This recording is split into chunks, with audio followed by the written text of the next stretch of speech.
Momentum is the most critical resource that a leadership has. I need to have fun at work because I would want to spend my energy there. I would want to be creative there. We're spending most of our creative energy, most of our waking time, most of the grown-up conversations we're having with people that we haven't selected. Let's make the most of it.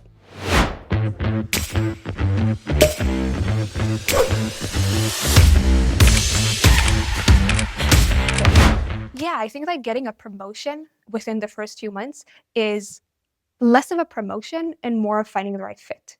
When I join a company, I very rarely look at the job spec or the title. I care a lot more about, is it a position that would enable me to learn a lot about the company? Can I figure out what they're about? Because very selfishly for me, the way that I would have fun at work, the way that I would be really engaged is if I really care, if I know deeply what we're doing. And so when I join, all I do is I learn and I try to figure out what they're doing, why they're doing it, what are they not doing, why are they not doing it, what hurts, what can I do to make it effective? And so as we get to know one another, me and the business, we figure out what is the impact that I can have. And very often the job spec, which is honestly best attempt of somebody in the business to have something that would bring the person that might solve the problem that they thought that they had, it's too old when we get to solving it. And so we work together in figuring out what is the right position for me and the company. Where can I contribute the most? And then we find a new title. And yes, that happened at Synthace when I joined as a founding designer and became the head of product engineering. But it also happened to me in every other job that I've been to, because when you care about the business and not the title, it enables you to ask different types of questions. It gives me a signal of, like, when I join a company, the job spec, what they want to do, the onboarding, everything is signals to a problem that they really feel acutely. That's a big signal. They were willing to spend money in order to solve that problem. Usually the way that they would find me is that they would hear about me from somebody. We will have a long interview process. We'll get to know one another. So that's a lot of signal. But the signal doesn't end there. I don't treat my title as this is the confines of the skills that I'm allowed to use at my job. I am a whole person. And so when I go into a job, I try to find all of the things that would make it fun for me. And I like working. And so by doing that, most of the time, the job that I am doing is pretty far from the first job that I was hired to do in an organization. And so what matters, what makes a place a really fun place to work, and my bar is I need to have fun at work because I would want to spend my energy there. I would want to be creative there. And it's really hard to be creative when you don't enjoy it, when you don't click. So help yourself click. All of society tells us, oh, my boss is annoying, or I don't want to go to work and I'm just waiting for the weekend. And we don't really have a lot of examples where we imagine that we can be our whole selves at work and it can still be high performance, fun, interesting, engaging. I think when you feel it once, when you feel that it's right, then you would seek it and you would find more places like that. But I completely understand why people don't imagine that as the case, because most managers don't know how to be that. Most company cultures just happen to be and are not thought and meaningful. And we come from an era of very top-down, hierarchical kind of company dynamic, and that doesn't foster having fun at work. Like we don't used to, we're not talking about work as what was fun today. So, oh, tell me about what happened at work. Not, oh, tell me about what happened at work. And I think we have to shift that, because our expectation should be that we should be the most ourselves at work. We're spending most of our creative energy, most of our waking time, most of the grown-up conversations we're having with people that we haven't selected. Let's make the most of it. I think we all already know that we shouldn't join companies, or like the norm isn't having a boss that is do what I say. And we are used to this modern type of teams where it's much more caring and there is career development and growth. But still, most people, when they come into work, they have an internal sense of hierarchy. They get more quiet when there is more senior person in the room. They are asking what they should do from their manager. They are seeking validation that they're doing well from their manager. They're tying their sense of performance as something that the manager could give them or not give them. And that means that inherently they're still thinking top down. The way that I'm thinking about it is maybe a little bit radical, but I'm thinking that it's flipped. And so, yes, the company org is still the same. You have maybe a CEO and you have the exec team, and then you have middle management and you have all of the ICs. But the way that the hierarchy works, the person that their time is the most important is by far the ICs, the people that are doing the actual work that makes the company go. They are closest to the problems, closest to everything. Everybody says that. What it means in practice is that who needs to earn their trust is everyone above, because they're serving them. So when I view my role in a company, I only have peers. Nobody's above me, nobody's below me. I have peers. And we just so happens to have different roles in our teams. And one person is writing code, and another person is dealing with the politics of getting something done, and another person is doing strategy, and another person is doing design. And all of us are working together. They are equals to me because we're all grown-ups, and we all can handle reality and complexity. And so that means that my role is to ensure that my team is successful, that they're doing their best work, that their best work is effective and contributes to the company and to our goals. And just the same, that my superiors are beholden to me. They need to ensure that I'm set up to success and that I have everything that I need to make sure that my team has everything. And so when I am looking for validation, I'm looking at for my team. Like, I'm looking for my team to tell me we're doing great. If my team is doing great, I know I'm good. And that means that my superiors should look to me for validation. I am not trying to get the trust of the people above me, because it's not effective. It's cues. It holds back information. Now, when you come with this mentality, it enables you to ask questions that otherwise you couldn't. It enables you to be much closer to finding out what's not working, because there is no sense of fear from authority. There is no sense of I'm doing something and I don't know why. And it's so much quicker to find the problems and fix them. I am really passionate about it. I think there is magic that happens from combining people in different ways. I think that the limits of what a person can achieve on their own are really tight, are really near.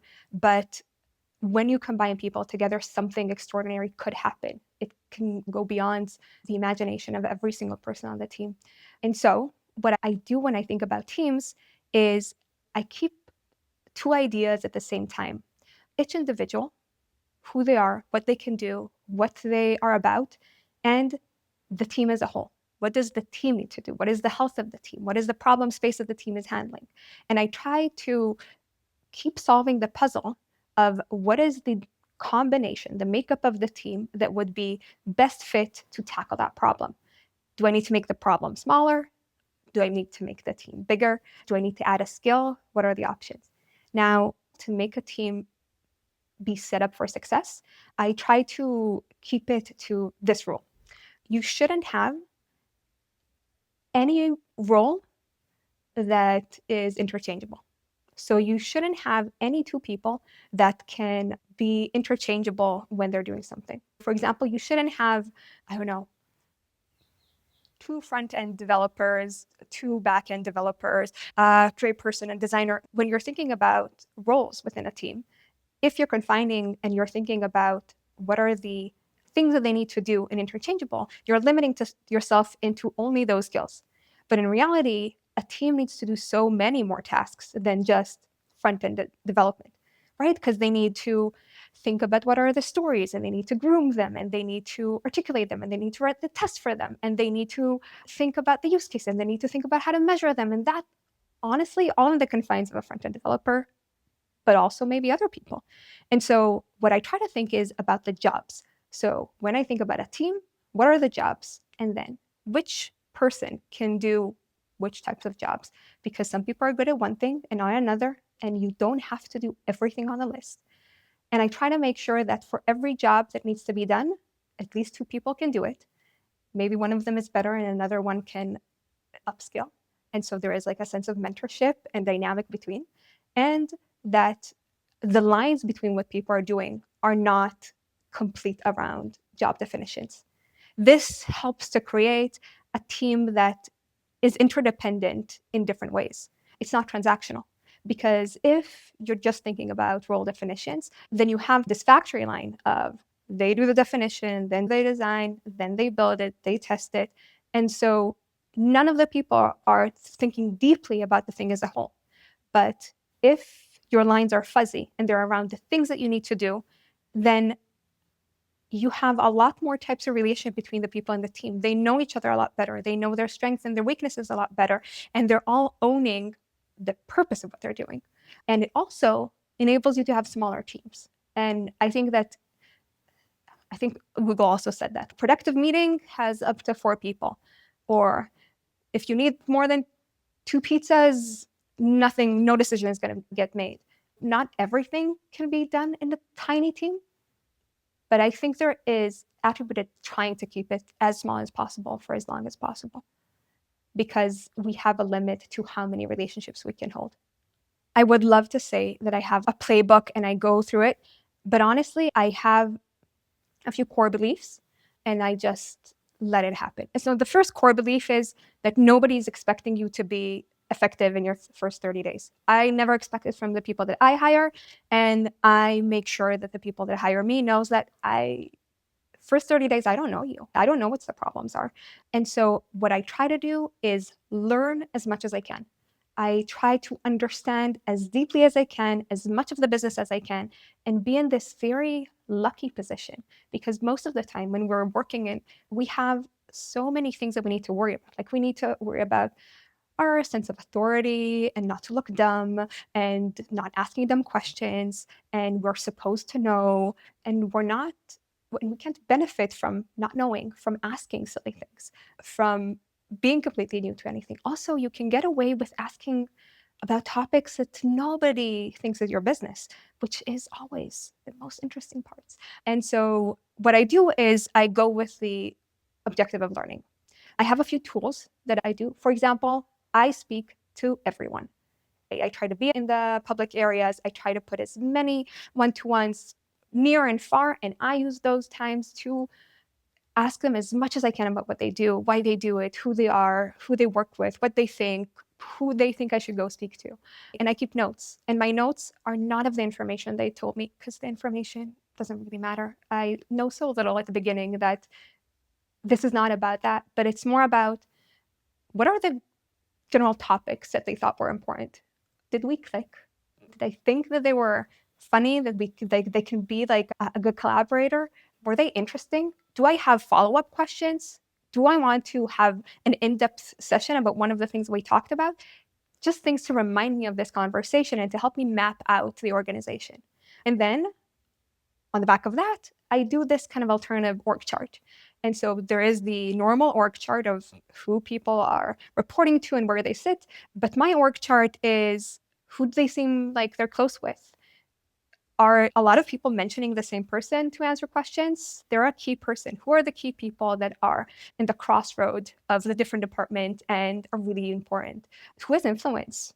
What signals do I have that somebody has influence? It's my way of getting to know how things get done in an organization. And so I try to learn about what the company solves, what the company's ambition is, and how does the company actually get things done.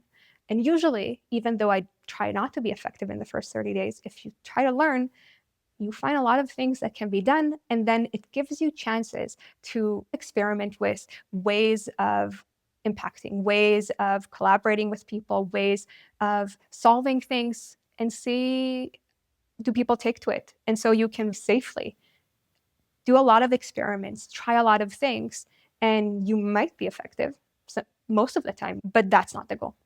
I think it's a really interesting question, and I think it has 2 parts. I think the first part, and I really want to touch on it because it's so critical for women, is being labeled as. I think there are so much things that we do in the workplace and that I can see in my teams and managing women that I see that are about controlling the image that we have, thinking about how we would be perceived. And I think that's really limiting. I think maybe a better driver is to ask ourselves, how can I do something and be effective doing it? And so the reason to do that is because effectiveness you can measure, you can ask people about. Perception, you never would have the right information. You're very data poor in that. And you're always going to be your worst enemy of thinking, "Ah, people are saying this." And so a much better motivator is not to frame it in a negative way, but try to think about what would make me effective. Now, obviously, if people would have a bad perception of you, won't be effective. So by targeting to be effective, you're going to have very good perception of you. Now, the second question of how do you enact change? Introducing change actually starts with understanding who is the problem, making sure that you're aligning yourself with other people that feel the problem as a burning problem and they suffer from it. And then discussing with them and bringing them into what could be a solution, what a different world might look like that would solve this. And then creating a momentum in a company that that type of thing is possible, and thinking about what are the practices of creating this? What would that cost? If effort, if in funds, if in time. And then when all of the circumstances are maturing, it's easy because you're saying, you remember this problem that is so obvious to me? Yes. What can we do about it? We've been thinking about this and this. Amazing. Thank you. Go. And it means that you need to be very clear that a lot of the times, the changes that you would want to make, it's not their time yet. Because when it would be their time, the momentum would be there. And so if you're trying to create changes, and I think leaders should, you need to be extremely attuned to momentum. If you have momentum for something, you better be ready. Even if you're not ready, make it happen, because momentum is the most critical resource that a leadership has. And that's why, as a leader, you need to know how to create momentum, how to control momentum, how to keep momentum. So one-on-ones, I feel, is one of the best tools that a manager has, because it's regular time, one-to-one with your team, where there's no agenda set that is regular, when you don't need to accomplish a thing together. I think there should be a huge difference between meetings that are set to accomplish an objective, that are work meetings, and there could be about refining something, going through something, making decisions, reviewing, all of those, and meetings that are about the meta work, about the ways that we work, about where the business is going. And so I make it a point to make sure that the person that is owning this time is my team member. I give a structure so they won't be lost in it, but it's their one session that they are completely owning, that they need to make sure that it's useful for them, that they don't need to abide by any standards that are for others, and that they can use it for whatever they want. And so if they're really organized and well prepared, they would come with an agenda and kind of pieces that they thought about. But many times, and I think a lot of the times, people are not really sure what to do with it. And they feel that they don't know what to talk about. And that gives me a really great space to get to know them, ask them about who they are, figure out together with them, give them kind of menu of possible things we can talk about. It's also a chance for me to give them more context about the company, give them the bigger whys around what we're doing. And so I am religious about keeping them, making my team feel very seen in them, and building that deep foundation of who they are and what do they need to do their best work. That's how I know when somebody's ready to take on a more challenging project. That's how I know if there's people issues that need to be sorted out. That's how we reflect and debrief about maybe a difficult conversation they had, or feedback that they would want to give somebody and they're thinking about how to do that. This is where we unpack all of the soft skills that are the thing that would transcend somebody's career from great executor to like amazing at their work. I think it's really interesting because we're in a period of time where we're seeing a lot of changes. I think we're in a period of time where we see the introduction of AI into so many products and functions.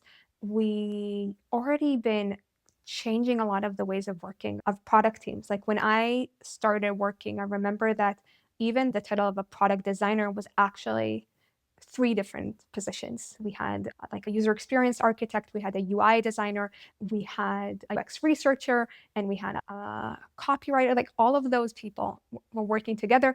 And now that era of expertise is dying out.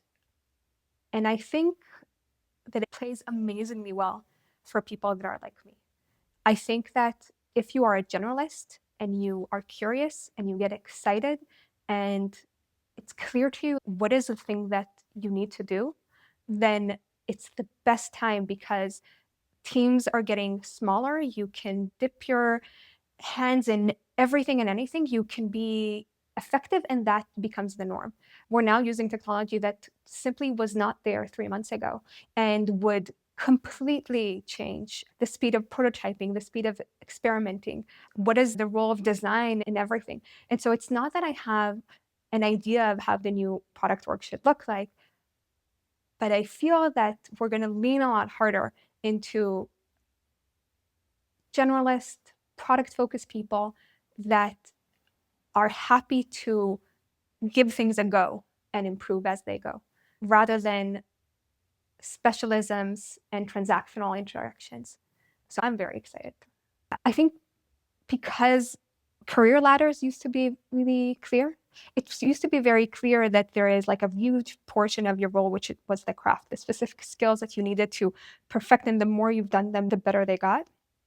And that the kind of soft skills around them were the bonus, whereas the thing that makes you shine.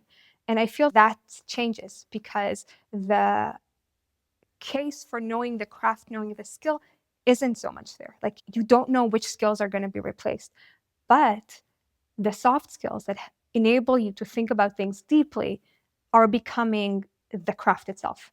And I'm really looking forward to seeing how is that going to change everything? Like, I think it's going to change how we learn. I think it's going to change how we teach. What does onboarding look right now? I think it's going to change how we hire.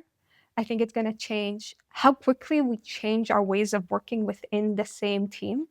So how quick is a team to work differently? And so I think teams would need to be much tighter and know each other much better.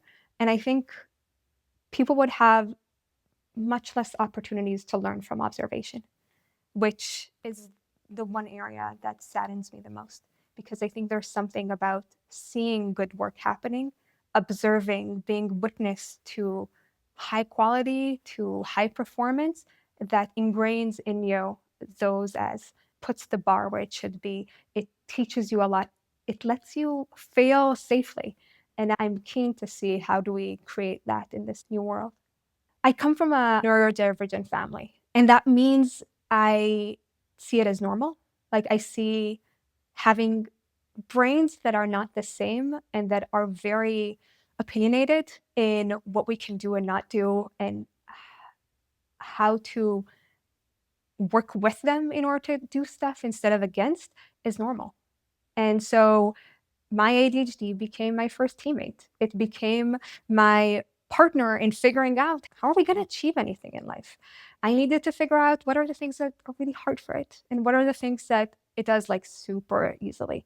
And so I can get super focused and context switch pretty easily. I'm having a hard time writing things in depth.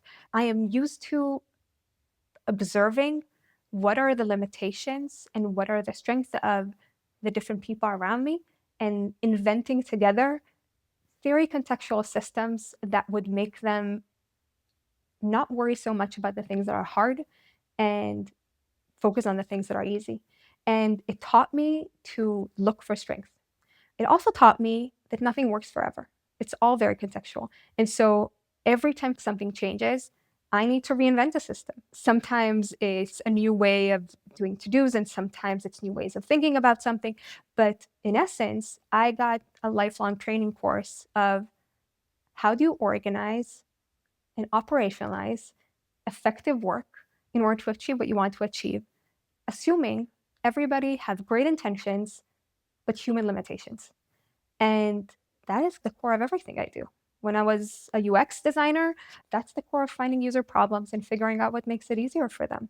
When I'm thinking about building teams, you need to understand the limitations and the strength of everybody. That is true when you're thinking about a market and how a company is going to succeed. You need to think about what are the conditions that it operates in and how do you create a system that makes it the most impactful with the minimum effort. And so it forced me into a place where I have very effective questions, where I have an arsenal of questions and very little attachment to the things that I've already built or to the solutions that are already working. It's okay if they're stopped working. It doesn't mean that it was the wrong solution. It got us here. Now, what's going to get us to the next step? I like change, but I don't have to have change. I think that when you have ADHD, you move between being very focused on something to being very distracted. And I think that practice is the practice of change. You're very focused about something that is working. And as long as you're in that flow, you know how to recognize flow, you know how to create your flow, but you also have a very good sense of when the flow is over. And then you're not wasting time on it. There is no reason, because living with ADHD is living in a world of abundance. There are so many things that are interesting, fascinating, that you can dive into. You're never going to make all of it. And so the effort of doing something only to complete it doesn't seem worthwhile. You're doing something as long as it works. And I think that's really useful in startups.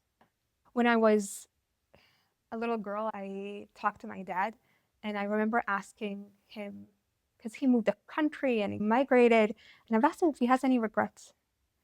And he looked at me bewildered and he said, "Regrets? Why? I've done something. It was me. So, like, it was the best decision that could be done. And if it went well, great. And if it didn't go well, I've learned from it."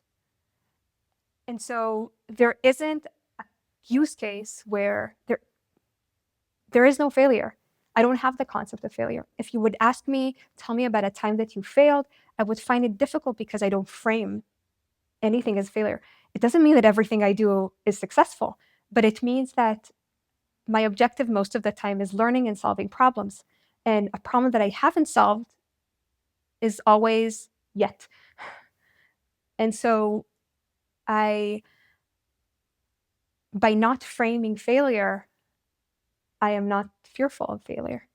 So my core belief throughout mostly hard times, but in leadership, is that everybody are grown-ups. Nobody has to be here. I try to work in places that I love, and that means that everybody get to choose to work there because they think it's an awesome place to be. And I give everybody credit. They're grown up and they're capable and they can handle reality. And so when things are tough, I give them the same credit. And so I do everything that I can and everything that I would want others to do for me. I default to transparency and share as much as I can. If I think there will be things that we can do to help them or to be more caring, kind, I do them. If I can't, I say why I can't. I don't deceive. And I remember that life is really long, and that chapter of us working together, that situation, is a moment. And I always think the longest term. And so I have a core belief that everybody that I work with are awesome. They're going to have amazing careers. And if there is a tough time, what can I do to make it a smooth transition for them? And what are my expectations of them as adults? And that makes it very simple. I don't think that a legacy is important because a legacy is something for people I don't know. So what is important for me that would last with the people that work with me, with the companies that I spend time with? I think that the best way that I can describe it is that when two people get together, when they have a relationship, there is a unique self that comes out of both of them. And they portray a version of themselves that comes out with that person. I would love if everybody that worked with me really loved the version of themselves that came out with me. I would love if they would think that version is smart and funny and capable and know their self-worth and have good standards and do great work, and that puts them on a good path. And I think that's true in my personal life, and I think that's true for the people that I work with. I love that I get to see the best versions of people, and I would love for them to be able to really love that version. I am extremely excited about this, and it's really tied to everything we talked about today. The problem that I think we all have these days of how do we navigate our careers? Like when I started my career, and definitely people that are older, we had entry level positions. We went to the office every day. We saw how our job is done.